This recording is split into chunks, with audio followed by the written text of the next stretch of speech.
So this talk is about the limits of provable security of homomorphic encryption, and this is a joint work with Andrej Bogdanov. So let's start the talk by revisiting the previous known crypto system and look at the problem that's the underlying problem of that this crypto system based on. So the Rabbin crypto system is based on the hardness of factorization. The algorithmal crypto system is based on the hardness of taking discrete log. And the regular crypto system is based on finding short factors in lattices. So how hard are these problems? The factorization problem is known to be inside MP intersect MP. This is also true for taking discrete log. And for SVP is also inside MP intersect MP. So a natural question to ask is whether we can base cryptography on MP hard problems. And it was shown by Brazard that actually no public key encryption scheme can be proved beyond the class of MP intersect MP. But he made an assumption on that the encryptions of 0 and 1s have to be distributed very nicely. And since then, there has been ongoing work that is trying to remove this assumption. And we are still very far away from completely removing this assumption. So in this work, instead of looking at general public key encryption scheme, we restrict our attention on homomorphic encryption schemes, which are schemes that support homomorphism. So here we consider two notions of homomorphic encryption. A fairly strong notion is homomorphic evaluation of a function f takes the encryption of each message bit, and then is required to output a ciphertext that's statistically close to the encryption of the evaluation of the function on the message. So a weaker notion of homomorphic evaluation of f is only required to output a ciphertext that decrypts correctly to the evaluation of the function on the input with high probability. So here is our main result of this work. And our theorem says that if f is a Boolean function that has sufficiently sensitive, and if it supports weak homomorphic evaluation of f, and if there is a reduction out from a problem L to distinguishing encryption, that is, we are basing our security on the hardness of L, then this problem L is going to be inside AM intersect AM. And our second main result is that if the reduction has constant query complexity, then L is inside statistical zero knowledge, which is a subclass of inside AM intersect AM. So applying our results, then we can apply our results on the following crypto system, such as the Palia, Algamo, Goldwasser, Mikali, and the Rabbin crypto system. We can also apply the same result on the recent fully homomorphic encryption candidates by Gentry and the others. So what do we mean by a function that is polynomially sensitive? Here's our definition. So we say that a Boolean function on n inputs has 0 sensitivity if there exists an input that has t zeros, and the function evaluates to 0. And also, if I flip any of the t zeros of the input, then this function, the output of this function becomes 1 instead of 0. So similarly, one sensitivity is similarly defined. And a trivial example for 0 sensitivity is the OR function. Think of the input as OR 0, and then if I flip any of the inputs, then it's going to be a 1. And for 1 sensitivity, then an example would be the AND function on n inputs. So here's how we are going to prove our main result. We are going to convert any homomorphic evaluation of a function f to a rerandomization procedure that we randomize the input ciphertext. And then using re-randomization, then we are going to prove our hardness of hardness result. So what's a ciphertext re-randomization? Our ciphertext re-randomization procedure takes a ciphertext C that is either an encryption of 1 or 0, but we don't know, and is going to output a ciphertext C prime that is statistically close to being identically independently distributed with the input ciphertext.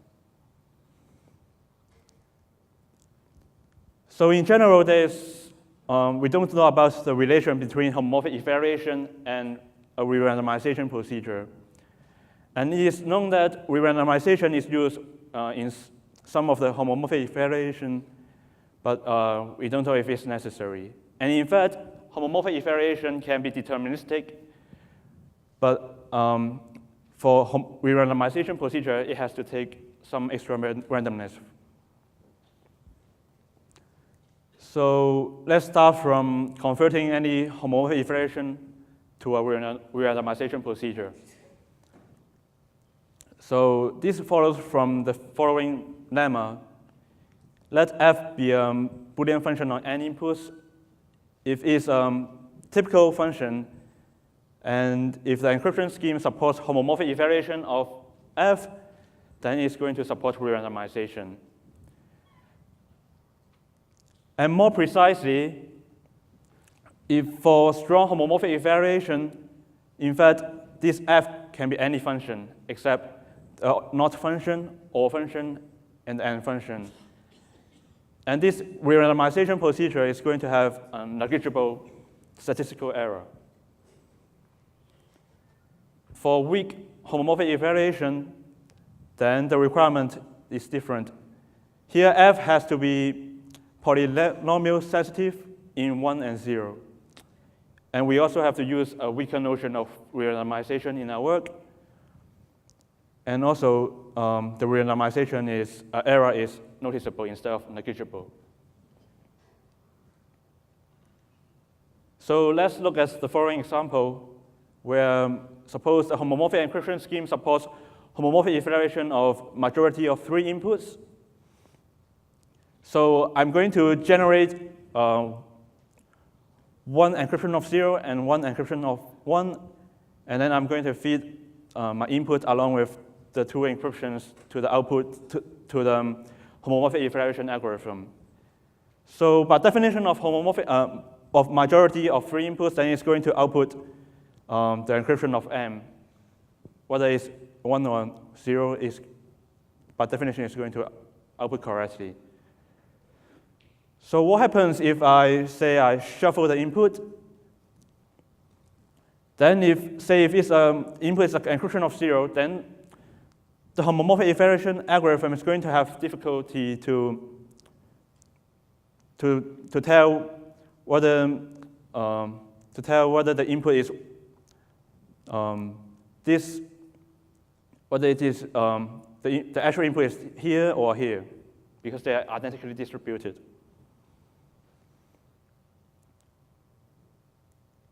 So this can be explained by the following information theoretical lemma. Say we are given n IID random variables, which corresponds to the encryption of zeros in the previous slides. And f is a random variable over C bits. Think of it as the output of the homomorphic evaluation algorithm. Then we ask how much mutual information between a random input and the output. And we show that actually there can be at most C over n bits of mutual information between f and xi.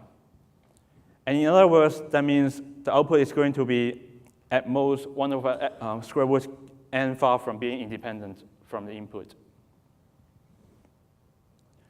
So using this lemma, then here we consider another example.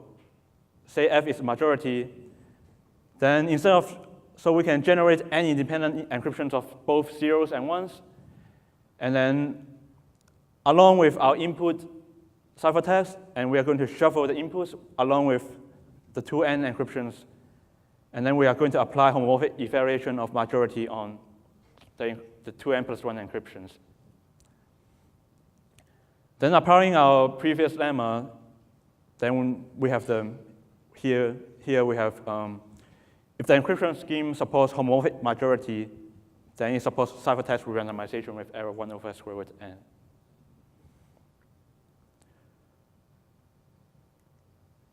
So now we have a rerandomization procedure. So let's see how we can prove our hardness of hardness result using rerandomization. So we call that now the output of the rerandomization algorithm is going to be 1 over epsilon square root of n close to being an independent encryption of m. So let's consider the 3 distributions.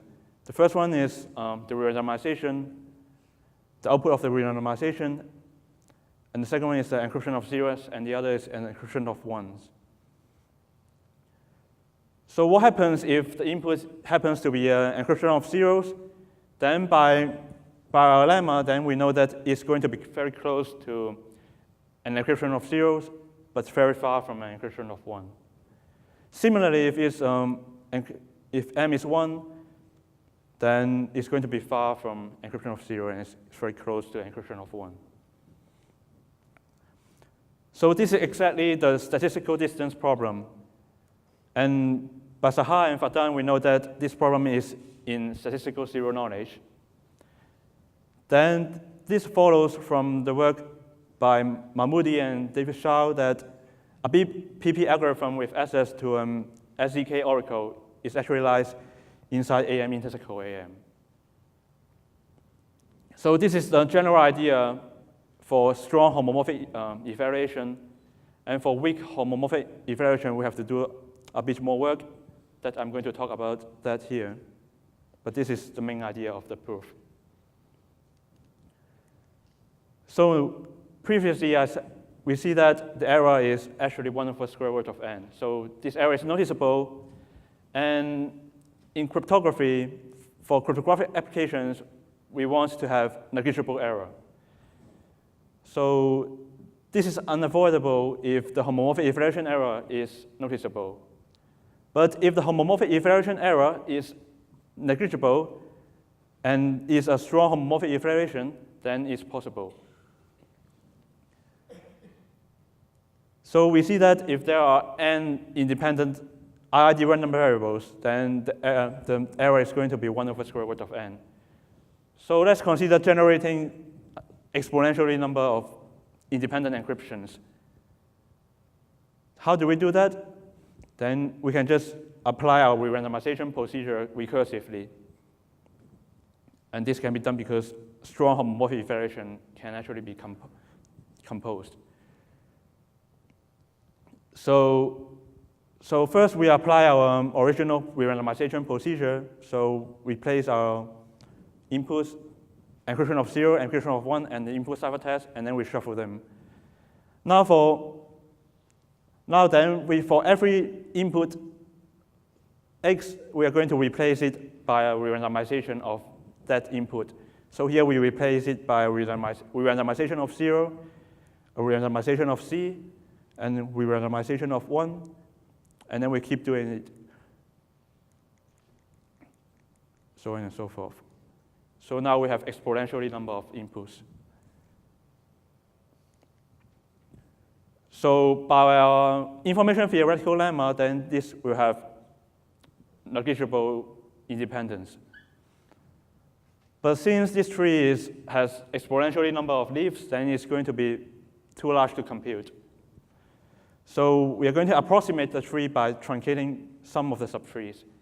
Say this one, we know that it's going to be an encryption of 0 on the top.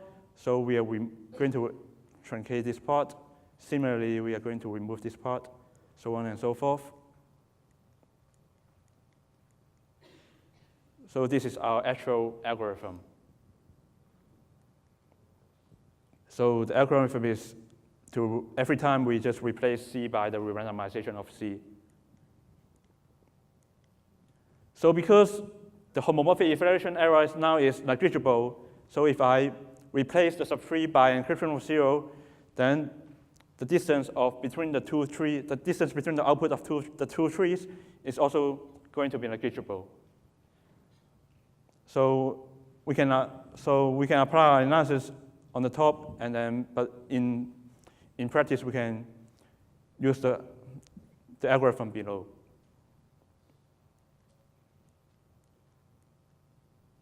So we've only illustrated the idea using homomorphic evaluation of the majority of 3 inputs. But if you look closely, then you see that actually we only required, the only property we use for homomorphic majority of 3 inputs is that it has 0 and 1 sensitivity as at least 2.